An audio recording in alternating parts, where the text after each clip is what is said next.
नमस्कार। खेलो India para games 2025 की खास रिपोर्ट के साथ मैं अजय तोमर। खेलो इंडिया पैरा गेम्स 2025 के चौथे दिन तीरंदाजी के बड़े ही रोमांचक मुकाबले हुए। चौथे दिन W1 वुमेन के गोल्ड मेडल मुकाबले में उत्तर प्रदेश की स्वाति चौधरी और दिल्ली की श्रेया जोशी के बीच कड़ा मुकाबला हुआ। अंत में स्वाति चौधरी ने बाजी मारी और गोल्ड मेडल जीता। गोल्ड मेडल जीतने के बाद हमने बात की स्वाति से। तैयारी की थी सर, 1 साल से प्रिपरेशन कर रहे थे। अभी नेशनल्स खेल के आए थे जनवरी में और उसके बाद अब खेलो इंडिया के लिए थी। होपफुली अच्छा हो गया। तो पैरा आर्चरी में शुरुआत कैसे हुई आपकी? सर पैरा आर्चरी में मेरे कोच हैं विवेक चिकारा सर।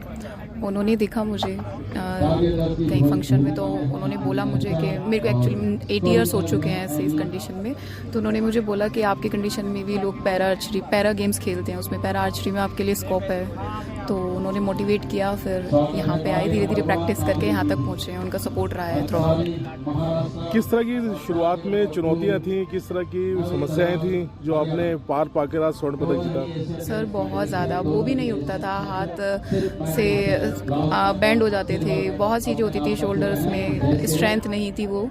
तो धीरे धीरे प्रैक्टिस होती गई, उससे चीज़ें ठीक लगने लगी। अभी पहले कुछ स्कोर नहीं कर पाते थे, कुछ भी नहीं होता था। अभी धीरे धीरे इम्प्रूव हो रहा है, टाइम टू टाइम अच्छा लग रहा है।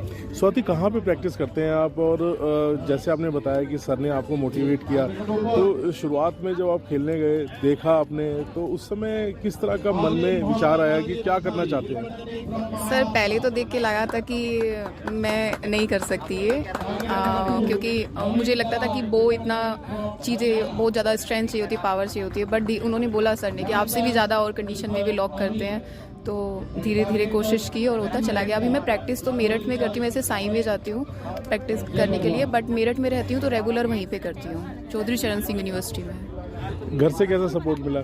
घर से सर सबका बहुत अच्छा सपोर्ट रहा। मेरे हस्बैंड हैं, वो हमेशा मेरे साथ रहे हैं, उनके सपोर्ट से ही कर पा रही हूँ, सब फैमिली सब लोग। अब आगे क्या टारगेट है?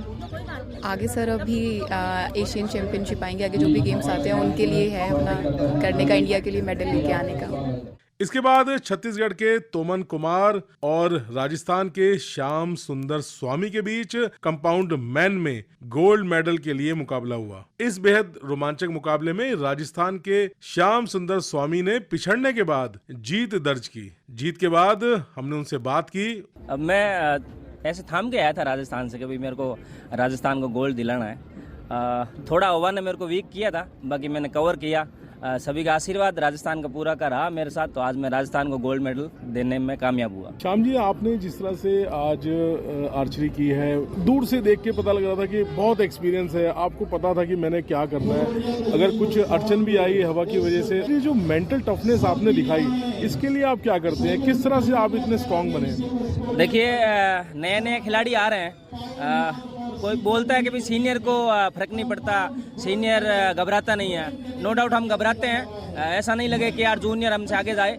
बाकी हमें अच्छा भी लग रहा है कि पैरा आर्चरी बढ़ रही है और हम पूरे को मेंटेन करके चलते हैं, क्योंकि हम मोटिवेशन कर रहे हैं, योगा कर रहे हैं, ऐसे करके हम पूरा अपने आप को सुरक्षित रख रहे हैं अभी तक। श्याम जी, किस तरह का शेड्यूल होता है आपका, कैसे मैनेज करते हैं? मैनेज सारा हो जाता है, क्योंकि जब मेडल आता है गले में तो सारा मैनेज हो जाता है, क्योंकि मेडल ही सारी खिलाड़ी की एनर्जी है, तो मेडल के साथ सारा कवर हो जाता है। कहाँ पे प्रैक्टिस करते हैं और कैसे शुरुआत हुई थी आपकी? मैं बीकानेर, राजस्थान बीकानेर में प्रैक्टिस कर रहा हूँ और शुरुआत तो मेरी 2002 में हो गई। 2002 में दिल्ली में स्कूल ही नेशनल हुआ था, उससे ही मैंने स्टार्ट कर दिया था। बाकी धीरे धीरे यहाँ तक पहुँचे हैं। अगला टारगेट क्या है? अगला टारगेट 2028 ओलंपिक। टारगेट वही है ओलंपिक वाला, बाकी जो रास्ते में आएंगे उनमें मेडल लेके चल रही है। इसके बाद मुकाबला था महिलाओं के कंपाउंड गोल्ड मेडल के लिए और इस मुकाबले में खेल रही थी शीतल देवी और पायल नाग। सभी की निगाहें इस मुकाबले पर थी, क्योंकि दोनों ही बेहतरीन तीरंदाज हैं।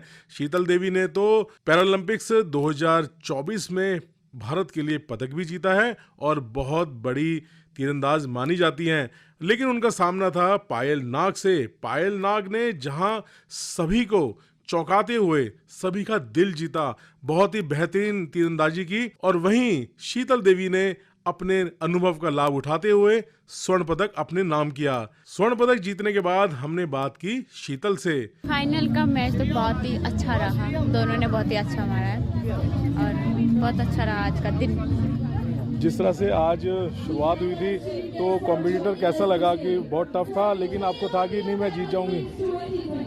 नहीं तो ठीक था, मतलब मेरे को ऐसा नहीं लगा कि मैं जीत जाऊंगी या हार जाऊंगी, पर मैं अपना ये सोच रही थी कि मेरे को अच्छा करना है। थोड़ा सा हवा भी थी? हाँ, तो इतने ज़्यादा हवा नहीं थी, थोड़ी सी थी। एक प्रेशर होता है कि आपको जब इतने सारे लोग अप्रिशिएट करते हैं, आपके लिए तालियां बजा रहे हैं, तो एक प्रेशर होता है कि मुझे परफॉर्मेंस देनी है।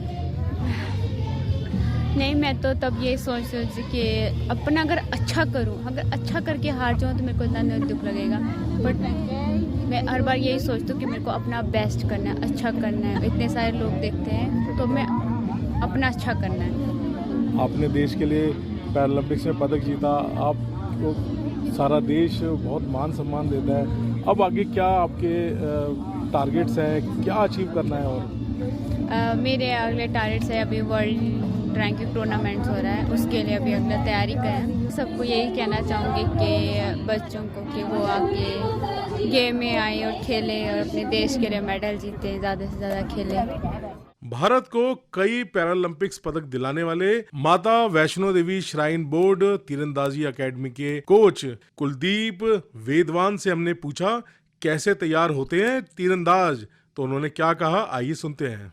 मैं यहाँ पे बताना चाहूँगा कि जैसे कि आज ये सेकंड खेलो इंडिया पैरा गेम्स जो जवाहरलाल नेहरू स्टेडियम में आयोजित हो रहा है, जिसके दौरान भारत के सभी दिग्गज पैरा तीरंदाज ने शिरकत किया। और यहाँ पे मेरे लिए एज ए कोच जो सबसे बड़ी खुशी की बात है कि आज जो प्लेटफॉर्म पर जो पोडियम फिनिश में मतलब दोनों बच्चे मेरे ही थे। अगर हम कंपाउंड वुमेन की बात करें, शीतल देवी एंड पायल नाग दोनों ही मेरे ही ट्रेनी हैं। और जब एक ही कोच के दो ट्रेनी और वो भी पोडियम फिनिश करते हैं तो कोच के लिए सबसे बड़ा दिन होता है। तो गोल्ड भी मेरा ही है और सिल्वर भी मेरा ही है और मैं बताऊँ ब्रॉन्ज भी मेरा ही है, क्योंकि जो ब्रॉन्ज मेडल हुआ वो भी मेरी स्टूडेंट है। I am very happy. ये जो तैयारियां हैं सर, वो किस तरह से आगे बढ़ रही हैं? सर मेरी तैयारियां बहुत अच्छी है, क्योंकि मैं टैलेंट स्काउटिंग पे बिलीव करता हूं। तो मैंने जितने भी बच्चे लाया हूं आज तक, चाहे राकेश हो, शीतल देवी हो, पायल नाग हो, ज्योति बालियान हो, मोहम्मद सावेज हो, मैं मतलब बहुत बड़ी लंबी कतार है, सबके नाम नहीं ले सकता हूं यहाँ पे। तो ये सब बच्चों को मैं प्रॉपर टैलेंट स्काउटिंग करके लाया हूँ। और मेरी जो ट्रेनिंग है, जो अपकमिंग इवेंट्स है मेरा मेन इवेंट अभी जो टोक्यो जापान में होने वाला पैरा एशियन गेम है, जहाँ पर मेरा उम्मीद है कि मेरे बच्चे, जैसे कि हमने अभी आप देखोगे होंजू में जो पैरा एशियन गेम हुआ, वहाँ पे मेडलों की हैट्रिक लगाई, शीतल देवी ने मेडलों की हैट्रिक लगाई, और मैं इस बार चाहूँगा कि मतलब गोल्ड की हैट्रिक लगे। तो ऐसे ही राकेश कुमार से मेरी पूरी उम्मीद है, शीतल देवी से मेरी पूरी उम्मीद है और पायल नाग से मेरी पूरी उम्मीद है। तो मेरा जितने भी पैरा आर्चर है, श्याम सुंदर है, सभी से मेरी पूरी उम्मीद है कि मतलब अपकमिंग जो मेरे दो इवेंट है 2028 पैरालंपिक एंड 2026, तो डेफिनेटली हम देश को maximum number of Paralympic medal दिलाएंगे। कई सारे ऐसे शूट थे जो आपके खिलाड़ियों ने 10 मारे, बहुत मुश्किल है सर, हवा भी थी आज, बहुत विपरीत परिस्थितियां भी थी सर, इतनी परफेक्शन इन खिलाड़ियों के अंदर आई। सर इनको जब आप कोचिंग करते हैं कैसे आप इनको मैनेज करते हैं? सर मेरे यहाँ पे ग्राउंड पे पैरा और एबल दोनों खिलाड़ी हैं, तो 70% मेरे पास में एबल बॉडी एथलीट्स है, आर्चर्स है, और 30% मेरे पास में पैरा आर्चर्स है।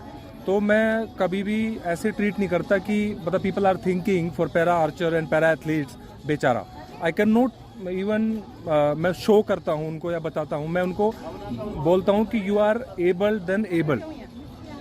अगर आप तीर मार रहे हो, आप पैरालंपिक में मेडल जीत रहे हो, तो आप में क्या कमी है? तो मेरा जो ट्रेनिंग शेड्यूल है वो बिल्कुल डिफरेंट है। जो आज पोडियम फिनिश मैच देखा आपने, यही मैं अपने ग्राउंड पे कराता हूँ बच्चों को। मतलब न फ़ोन अलाउड है, फ़ोन अलाउड जब बैठते हैं, जब है बच्चों के हाथ में सभी के फ़ोन होता है, और फ़ोन में क्या करते हैं बच्चे, एक बुक सुनते हैं। मैंने एक ऑडियो बुक का ग्रुप में डाल देता हूँ, और जब बच्चों का 10 मिनट का रेस्ट होता है तो वाइल रेस्ट बच्चे उस बुक को सुनते हैं। समझो 10 मिनट का रेस्ट है तो 10 मिनट उस बुक को सुनेंगे, और वो बुक रिलेटेड स्पोर्ट्स होगा, बड़े बड़े अचीवर्स, बड़े बड़े ओलंपिक मेडलिस्ट का मतलब उसमें बायोग्राफी और उनका हिस्ट्री होता है। तो बच्चे उससे मोटिवेट होते हैं और मेरी प्रैक्टिस बिल्कुल कंपटीशन की तरह होती है। तो यही एक मंत्र है और मैं चाहूँगा कि इसको पूरा भारत अडॉप्ट करे ताकि हमारा देश मैक्सिमम मेडल जीते ओलंपिक और पैरालंपिक में। वहीं दूसरी ओर doctor Karni Singh shooting range पर खेलो इंडिया पैरा गेम्स 2025 की शूटिंग की स्पर्धाएं चल रही थी। हमने बात की chief range officer Satpal Singh Rathore से और उनसे पूछा किस तरह की शूटिंग कर रहे हैं हमारे पैराशूटर्स। R1 इवेंट था जो कि 10 metre air rifle SH1 standing event था जो मेंस का होता है वो, और उनमें जो भी शूटर ने 8 शूटर जो पार्टिसिपेंट होते हैं 8 ही शूटर ने अच्छी परफॉर्मेंस दी, लेकिन परफॉर्मेंस के तौर पर जो फर्स्ट सेकंड थर्ड जो शूटर रहे तो उसमें जो महाराष्ट्र से स्वरूप है वो फर्स्ट पोजीशन पर रहे। उसके बाद में R2 इवेंट हुआ था। R2 इवेंट जैसे खास था कि R2 इवेंट में आपको पता है तो अवनी लखेरा जो 2 टाइम गोल्ड मेडलिस्ट है क्योंकि ओलंपिक में, उसके साथ ही जो पिछले ओलंपिक में अभी 2024 के ओलंपिक में जो मोना अग्रवाल थी वो ब्रॉन्ज मेडलिस्ट थी, वो भी उसी फाइनल में थी। तो मुकाबला काफ़ी टक्कर का रहा। अवनी लखेरा गोल्ड मेडल लिया, उसके साथ ही मोना अग्रवाल ने सिल्वर मेडल लिया और आकांक्षा जो कि यूपी से है वो ब्रॉन्ज मेडल पर रही। उसके बाद में जैसे कि R4 इवेंट हुआ। R4 इवेंट SH2 कैटेगरी का होता है, स्टैंडिंग इवेंट है, उसमें मिक्स कैटेगरी होती है, बॉयज़ और गर्ल्स का दोनों का साथ होता है।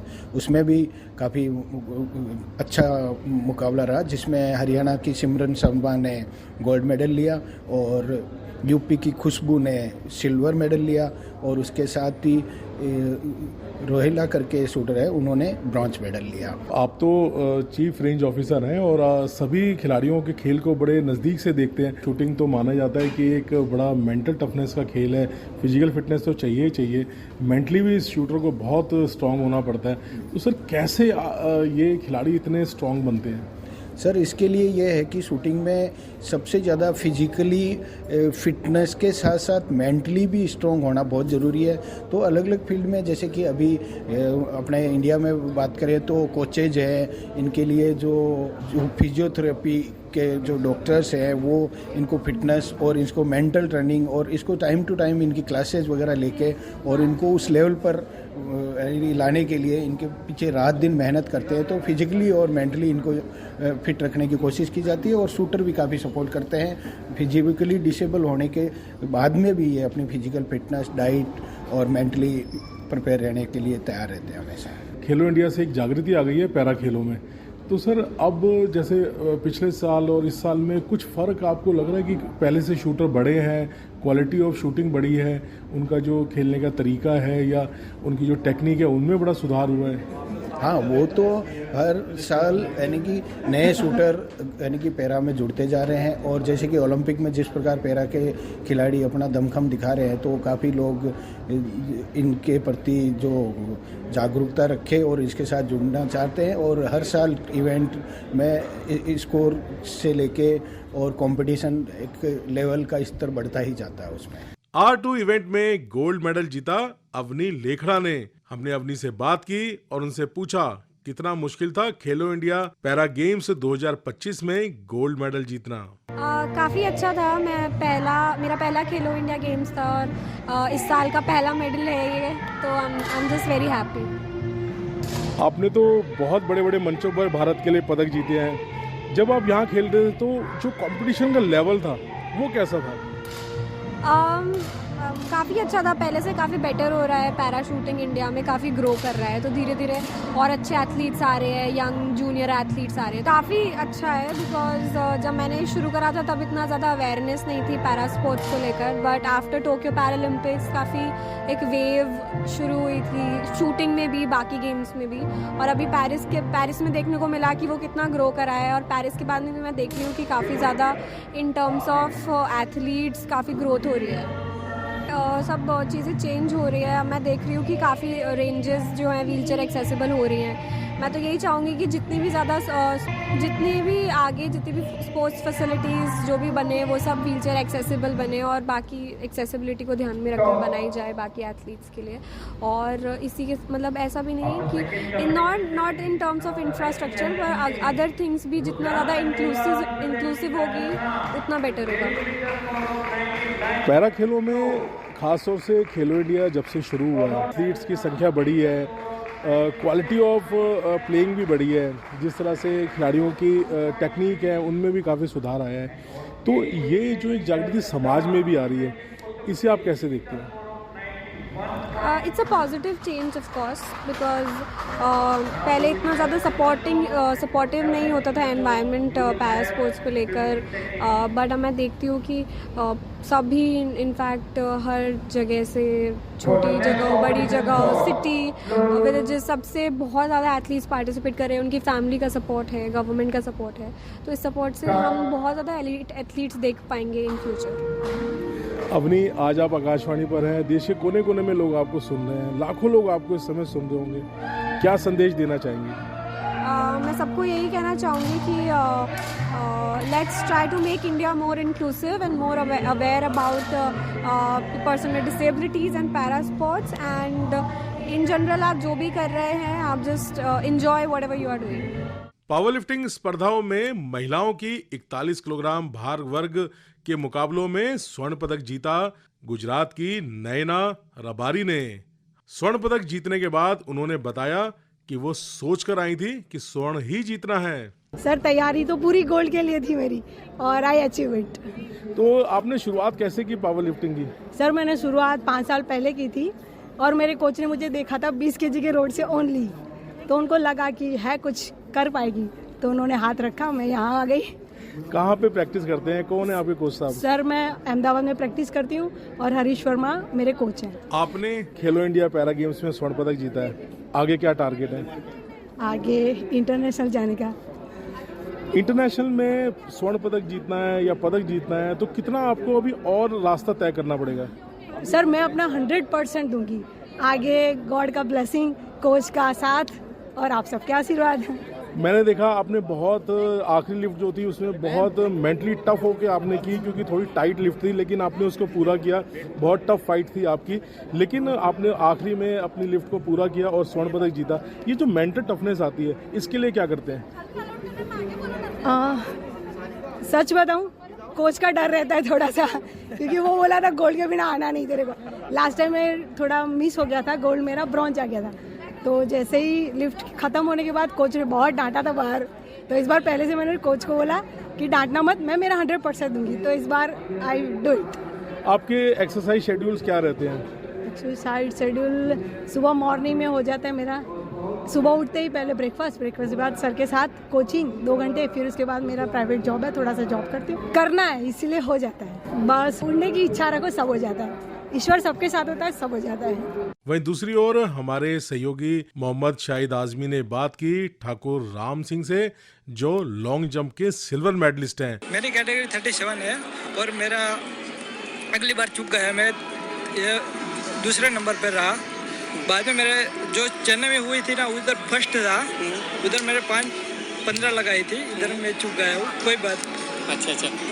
अच्छा, लॉन्ग जंप आप करते हैं, मैं यहाँ पे देख रहा था, बड़ा तगड़ा मुकाबला और था, कितना टफ था मैच?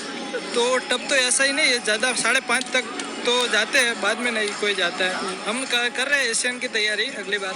खेलो इंडिया पैरा गेम्स 2025 के 5वें दिन नई दिल्ली के जवाहरलाल नेहरू स्टेडियम के वेट लिफ्टिंग हॉल में पैरा पावर लिफ्टिंग के मुकाबले सुबह 9:10 से आरंभ होंगे। वहीं दूसरी ओर doctor Karni Singh shooting range पर पैरा शूटिंग की स्पर्धाएं सुबह 9 बजे से शुरू होंगी। खेलो इंडिया पैरा गेम्स 2025 की खास रिपोर्ट में बस इतना ही। कार्यक्रम के प्रोड्यूसर महेंद्र सिंह लालच के साथ वरिष्ठ सहयोगी मोहम्मद शाहिद आजमी और मैं अजय तोमर आपसे विदा लेते हैं। नमस्कार।